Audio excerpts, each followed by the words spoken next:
ஓட்டு போட போனால் என்னடா கிடைக்கும்?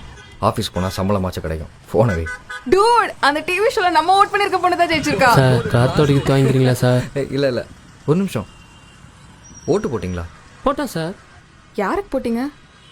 யாருக்கு போட்டேன் மேடம், ஆனால் ஓட்டு போட்டேன்.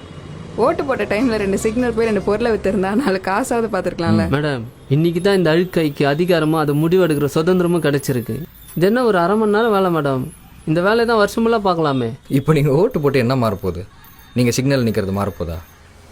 சிக்னல் தான் மாறப்போகுது. சார் இங்கே ஒன்று நடந்துச்சு சார். என்ன? இந்த சிக்னலில் வெள்ளைக்கோட்டுக்கு முன்னாடி யாருமே நின்னதில்லை. ஆனால் ஒரு நாள் வெள்ளைக்கோட்டுக்கு முன்னாடி ஒருத்தன் நின்னான். அவனை பார்த்து எல்லாரும் அதே மாதிரி நின்னாங்க. அன்னைக்கு முடிவு பண்ணேன், இருந்தால் அவனை மாதிரி இருக்கணும்னு.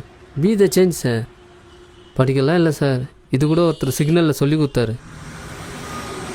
கொஞ்சம் அழுக்காக இருக்கிற மாதிரி இருந்துச்சு, அதான் துவைச்சேன். வரேன் சார்.